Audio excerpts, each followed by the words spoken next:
So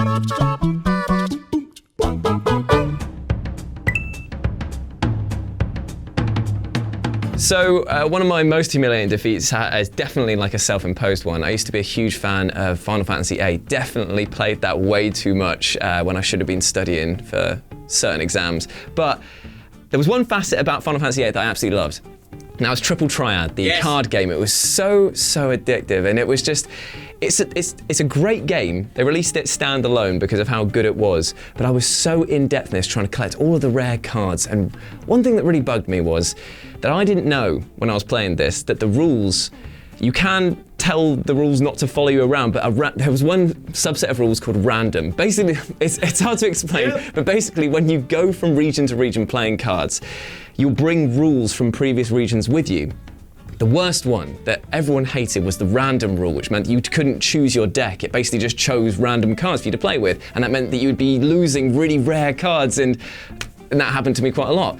So what I did was I started just scum saving it. I found a save point next to a person I needed to do a battle with, and I just kept on like fighting them until I got the right card. And I got so upset with it, genuinely to the point of tears. I got really like How that. long have you last week, was it? No, I was probably about, I don't know, 11 or 12 maybe?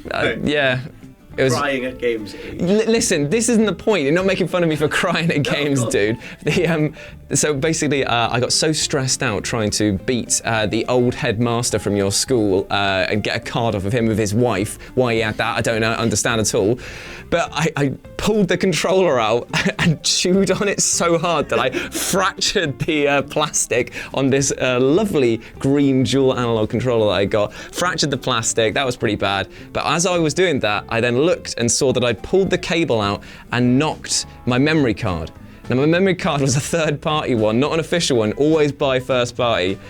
And when I was like, oh, hopefully this won't be a problem. So I pushed it back in, saved the game again, tried to reload the game later on after I'd calmed down, completely corrupted, about 40 hours of Final Fantasy VIII down the f***ing pan. I was fuming. Did you ever go back through it? Nope. I literally haven't completed Final Fantasy VIII because of that, and I feel like if I even saw a screenshot of that exact like placement, I would probably have like Vietnam-style flashbacks. It was awful. That music's really good though. Yeah.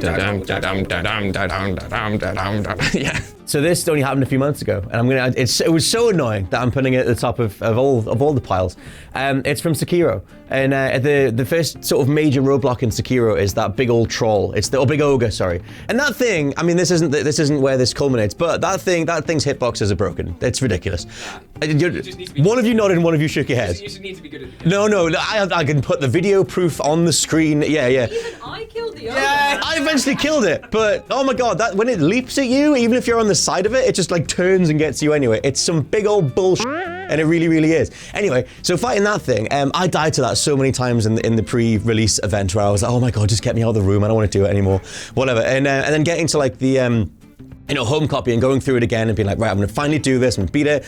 And I don't know how many different times I tried. It must have been like 15 or 20 or 25 or whatever. I finally got through it, and I finally got to the point where, because if you're in Sekiro, you need to get their health bar down twice. They have different pips. And when you get them all the way down, their health bar down, then they'll go like a stagger animation, then it's up to you to finish them off. And so I eventually got the health bar down twice. It was about to be on 0, so I just threw a shuriken at it just to finish it off. But because I was jumping around the map to try and stay out of the way of it, I threw the shuriken, it hit it, it went into the stagger animation, and I jumped off the cliff. That's your own fault. Oh, that's my own. No, that's totally my own fault. No, because you decided to finish it with a flourish. That's on you. I know. That's why it's humiliating. But like, that's the whole thing. Is once you jump off the cliff, it puts you back on the thing, but it resets its health back to 2 again, which is just f you From Software. Like, just absolute fucking bullshit. So yeah, that crock of shit. I touched upon this story last week when we were talking about a different topic. What were we talking about last week? I don't know. What was last week's? I don't know. They just come out. Oh, it was the unexpected creepy thing. We were talking about unexpectedly creepy things. It's a good thing we all have really good memories here. And I mentioned that I came across a haunted hotel while playing Vampire: The Masquerade Bloodlines, the RPG with the longest title ever that we're getting a sequel for next year, and I'm very excited. Anyway, so I'm going to retell retale, is that a word? I'm going to tell you all the full story of this very humiliating defeat in Vampire: The Masquerade Bloodlines. So, I was exploring this haunted hotel. Things are flying at me, vases are breaking, pictures are flying off the walls, the bed exploded at one point, that was cool. And then I was, making my way downtown, walking fast, fell down an elevator shaft. And I was like, do you know what though? There's creepy voices in my ear, and I was starting to get a bit scared. And I thought, do you know what? I'm a flippin' vampire.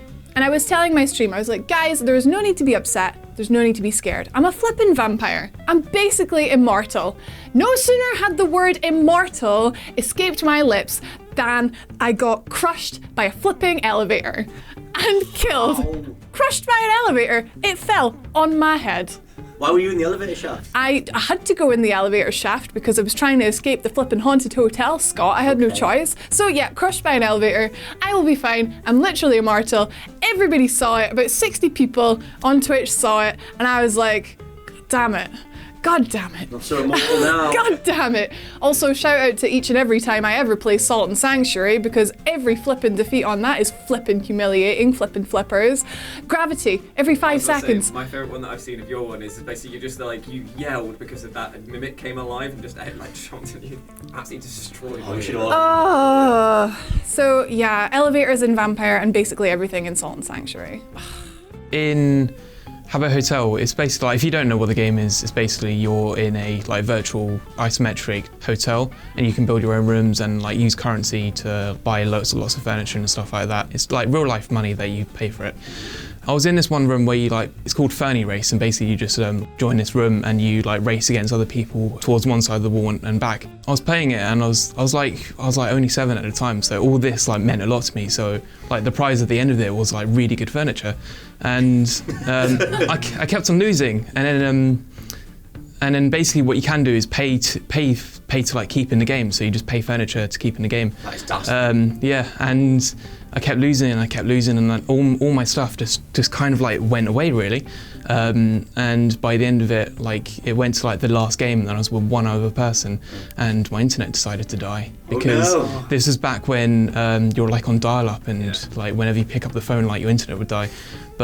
And then I had to go to bed as well because it was 10 o'clock, way past my bedtime at the time as a child.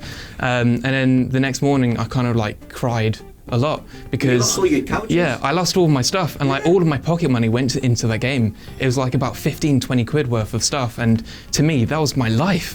You're describing a really depressing real life scenario of a man who literally gambled away so much that he had no furniture in his house, and you ended up living in a crack den. Are you sure this was a game? This does seem a bit. Is this a Habbo Hotel? A metaphor for Or only real life. It's actually Crack Hotel. Exactly. Have you been back to it since then? Oh yeah, I've been playing it. I've been playing it. I've got a dog in it which is 5,000 days old. Done. Yeah, it's called Hot Dog. Well, a friend of mine and I do have one friend, have been ardent adherents of Pro Evolution Soccer 6 for the past maybe 12 years, because we're in the firm belief that no football game has actually surpassed it yet. Even though it's so old that the fundamental laws of the game have actually changed since it came out. It's got players who, some of them have retired a decade ago, some of them are sadly no longer with us, but that's okay. But anyway, in about 2010, it was the World Cup, so we decided to do a World Cup of our own. And there was some ludicrous results. Obviously, some of the teams weren't quite right. Serbia, Montenegro was still a country then, so they had to be in it. We saw, as I mentioned before, I was a lot better, so I actually won nearly every match. Good for me, quite sad for him. But in one of the groups, I distinctly remember there was a ridiculous scenario where I think Cameroon, to qualify, needed to beat Denmark by something like 7 goals to 1. Right. So, it was just not even vaguely possible. I knew I'd run in, I'd probably win 5-6-0. I'd give them that again, as I would after every match. And life had gone as normal. And for whatever reason, every single aspect of life, the stars aligned just absolutely perfectly. I took a 1-0 lead, and I thought, this is fine, this is going brilliantly, but then he got a lucky equaliser, and I thought, interesting. Then he went 2-1 up. Okay, no bother, he only needs another 5 goals. What can possibly happen? 3-1 at half-time. Bollocks, yeah. It doesn't matter. I could do the second half of my house job. Anyway, I think we all know where this is going. It's a 7-1 victory for Cameroon. Bit of the next round. Denmark humiliated me, literally on the floor, on my knees, like Shawn Michaels, praying to God, wondering what on earth has gone on here. The King of Denmark wrote to me, how could this have happened? I didn't know. I had to go into a retreat for the next 3 months. Amazing. Since you then, actually escaped to get away from your shame. Yeah, I mean, and it was a complete one-off. He's never repeated the trick since, and he never will. In reality, it is getting 7-balled by James Hunt on the pool table, but in the world of video games, I actually think long and hard for this because, like you said, I never get beat. So it's only ever happened once, and it was with Dark Souls the first time I played it because I didn't know what the crack was really. I knew that people really loved this game. I knew it was supposed to be really difficult, so I thought, you know what? It's free on Xbox Gold, so I'll download it. I'll play it. I got through the first area fine enough. I thought this is difficult, but I'm learning to get there. Then I got to the Firelink Shrine, and that's when the game branches off into a bunch of different directions. But I didn't know it branched off into a bunch of different directions. I thought it had one direction. So I walked around, talked to the people, thought I explored everything in that little area, and I thought, I found the location of the next area, which is down this little avenue, down past a bunch of skeletons, into some catacombs. And I spent 4 hours trying to get into those catacombs by walking past, having these skeletons jump up at me and absolutely wreck my face off. And I thought, this is ridiculous. I know it's supposed to be hard. This can't be it. So I went back to Firelink Shrine, had a walk around, nowhere else to go that I could see, walked back down there, back to the skeletons, eventually thought, right, I can take out a few guys, I can knock them down, and I'm just gonna peg it. So I pegged it all the way down past into the cave itself, where it's pitch black.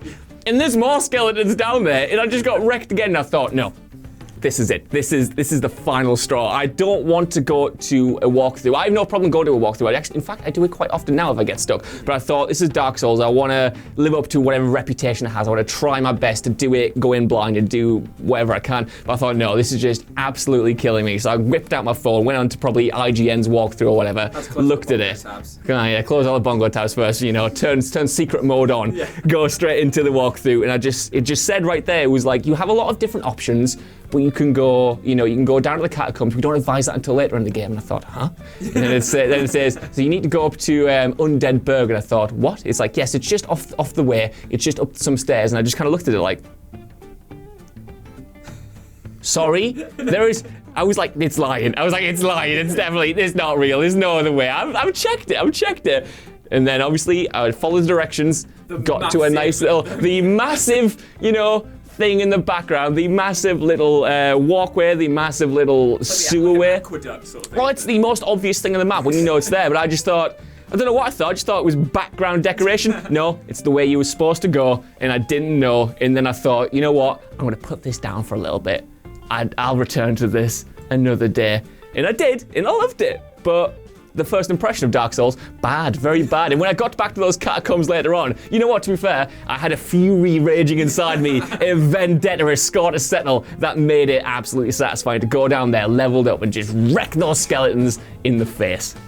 Right, well, I don't lose at video games often, so not very many things are humiliating for me. But no, there was this one time when I was playing Minecraft, and I used to play Minecraft as just like a little wind down thing. It was when, let's just be real, it was when I was in a long distance relationship. We used to go and have like a nice little time on Minecraft together across the servers. We'd meet up in our blockhead land and be like, yes, let's build a house together, let's have a home. It was wonderful, it was lovely. But I used to just, I know, literally. So I used to go in there, and like there was obviously all this like nice aura around it, but it was just me being a the whole time, because I was like, let's go mining, because I just wanted to get ore, and he'd be like, no, let's build a nice house, let's get some pigs, and I'd be like, no, I want to go and kill the Endermen. So like every single time I used to get really like, go with pickaxes together and start running towards the mines and be like, this is what I'm going to do for the next 3 hours, like getting my little together. And it got to the point where he'd be like, no, stop, don't do that. So I used to just get really irate and start digging a hole straight down. I'd be like, well, if I can't mine, I'll mine right here. Yeah. So I'd just dig myself right down to the bottom. I'd be like, I'm gonna hit the core of the earth before we go mining, aren't I? And be like, get all the way down to the bottom. And at the bottom, obviously, it's just a hard rock that you can't mine through. Like, it's just, you hit a point and it's like, oh, well, that's it. Takes 10 minutes to do that.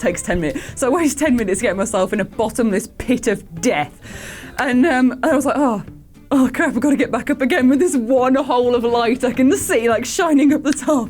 And he's like, right, well, I'm gonna go and do some stuff then. I'm like, no, wait for me, trying to mind myself back up, crafting these stairs. And these stairs took so long. So I was trying to like hop from like cube to cube, make my little spiral staircase to get all the way up to the top, and I got 3 squares from the top. It'd taken me 15 minutes. So this is a whole half an hour extravaganza by this point of me just being an absolute bell end. Got to the top, 3 squares away, chip with my little pickaxe, span around like a twat and fell back down the hole and died and lost all of my stuff at the bottom. All of this diamond armour I had on was just lost at the bottom of this hole, and I was like, oh, for sake, like, and that was the end of it. It was very humiliating because I didn't hear the end of it for like the next few weeks every time I went back in the server land of love. But yeah. I would have had to have gone back and tried to get it again. I did, but then I kept dying every time I did it. I was like, but yeah, it was horrible. I feel like we get a real insight into your relationship issues there. With that. It's kind of like, I want to do this. No, calm down. I'm going to dig a hole. I'm going to keep digging. Literally. The problem was. Literally, yeah, we're not together anymore, so.